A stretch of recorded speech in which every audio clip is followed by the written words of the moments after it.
वचन कहता है कि जो धर्मी होता है और आत्मिक होता है वो बुरे समाचार से डरता नहीं है। धर्मी कभी भी फ्यूचर के बारे में चिंतित नहीं रहता, उसे पता है परमेश्वर कहता है मैं पहला और आखिरी हूं।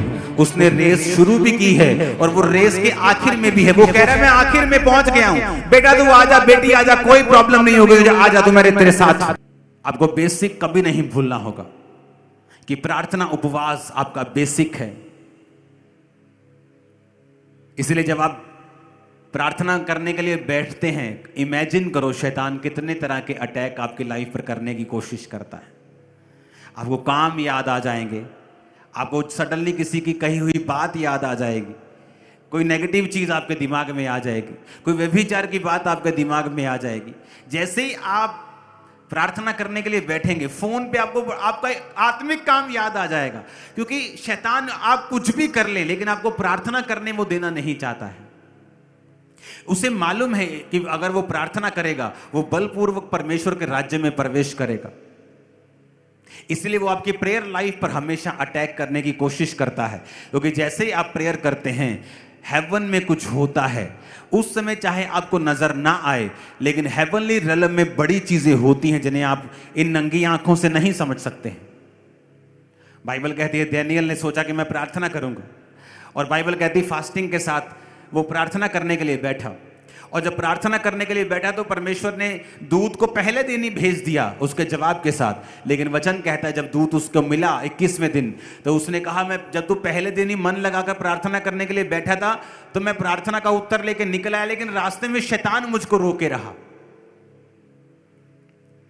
कहता फिर मिकाएल स्वर्गदूत आया और उसने उस शैतान से लड़ाई की। अब मैं जब तेरे से चला जाऊंगा वापिस तो मैं उस शैतान से फिर लड़ूंगा।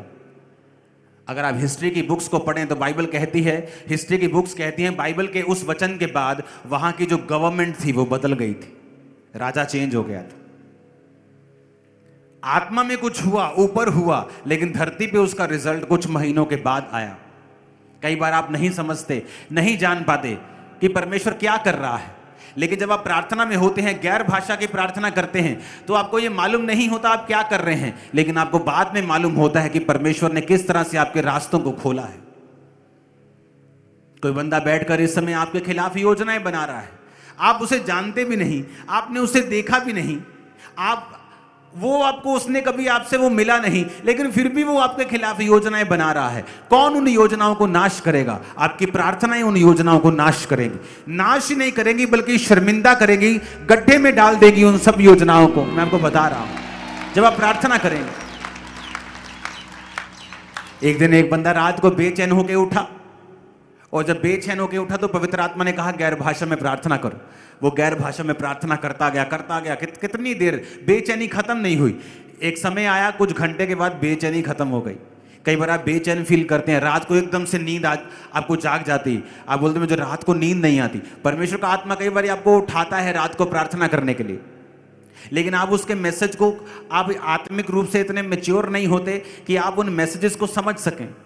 कई बार आपको बेचैनी अगर फील होती है तो वो प्रार्थना की कॉल होती है कि आपको प्रार्थना करनी है। कई बार आपको कई बार बड़ी निराशा फील होती है, कई बार दिल में आपको बड़ा डीप, आपको बड़ा सैड फील होता है, लेकिन आप जब देखते हैं यार आप तो घूम फिर रहे हैं, आपको यार आप तो बड़े एंजॉय कर रहे हैं, लेकिन ये स्पिरिट में जो सैडनेस है, स्पिरिट में कुछ बेचैनी है कि किस लिए मेरी लाइफ में आ रही है, वो एक प्रार्थना की कॉल होती है कि परमेश्वर का आत्मा आपको प्रार्थना करने के लिए कह रहा है। कितने मेरी बात को समझ रहे हैं? उस बंदे ने प्रार्थना की, तब व्हाट्सएप नहीं होते थे, फोन नहीं होते थे, कुछ नहीं होता था। थोड़े दिन बाद वो अपने सगे भाई से मिला और उसके सगे भाई ने बताया मेरे भाई फलानी डेट को रात को इतने बजे मुझे हार्ट अटैक हुआ, और जब हार्ट अटैक हुआ तो मैं मर गया था, मैं मर गया और मुझे हॉस्पिटल लेके जा रहे थे, लेकिन सडनली कुछ देर के बाद मेरी सांसें वापस आ गई। तो उसने कहा किस तारीख को हुआ? उसने कहा मेरे को ये फलानी तारीख को, इस तारीख को हुआ। उसने कहा उसी तारीख को मेरे को परमेश्वर ने कहा था उठाकर, जो मैं बेचैनी फील कर रहा था रात को उठ गया और मैंने गैर भाषा में प्रार्थना की थी। और वचन में लिखा है कि तुम अपने अति पवित्र विश्वास में प्रार्थना करो, गैर भाषा में प्रार्थना करो। इसलिए पौलुस ने कहा मैं आत्मा में प्रार्थना करूंगा, मैं बुद्धि से भी प्रार्थना करूंगा। आत्मा से प्रार्थना कैसे करनी है? गैर भाषाओं से।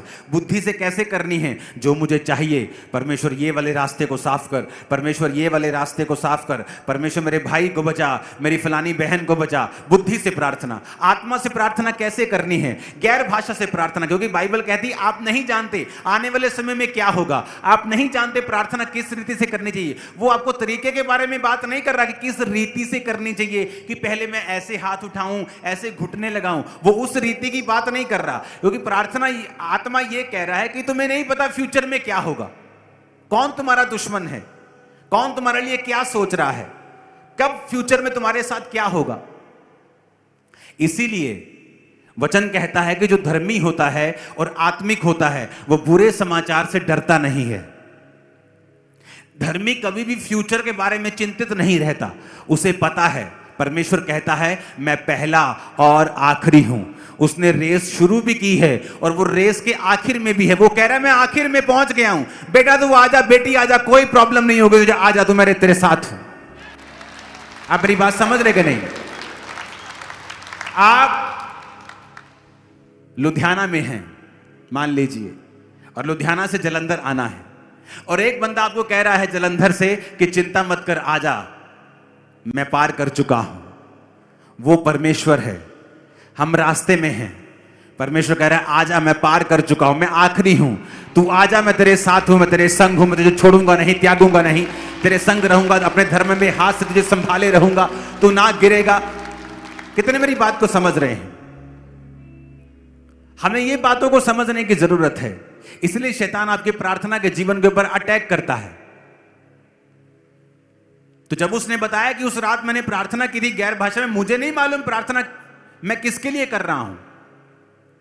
आप प्रार्थना कर रहे हैं, हो सकता है आपके पास्टर के लिए प्रार्थना कर रहे हो, अपने बच्चों के लिए प्रार्थना कर रहे हो, आने वाले किसी बैड न्यूज को कैंसिल करने के लिए प्रार्थना कर रहे हो। और इमेजिन करो आपको आत्मा बेचैन करता है, या आपको प्रार्थना करने का अंदर से आपको एक मन होता है, लेकिन आप प्रार्थना नहीं करते। सोचो आने वाले समय में फिर जब वो चीजें होंगी तो हमें मालूम नहीं होगा, और हम कहेंगे वो परमेश्वर जी, हम मेरे साथ ऐसा कैसे हो सकता है, मेरे ऊपर ये शैतान ऐसे काम कैसे कर गया, मेरे बच्चे के जीवन में शैतान काम क्यों कर गया, मेरे फलानी जगह के ऊपर शैतान कैसे काम कर सकता है। क्योंकि वो मोमेंट था एक, उस मोमेंट में आपने मिस कर दिया, तो शैतान को पता है इसने मिस कर दिया, और इसलिए तो कहा है पवित्र आत्मा तुम्हारा मददगार है। कई बार आप एक जगह पे खड़े हैं और आप कुछ बोलने लगते हैं, परमेश्वर का आत्मा कहता है चुप कर जा, मत बोल।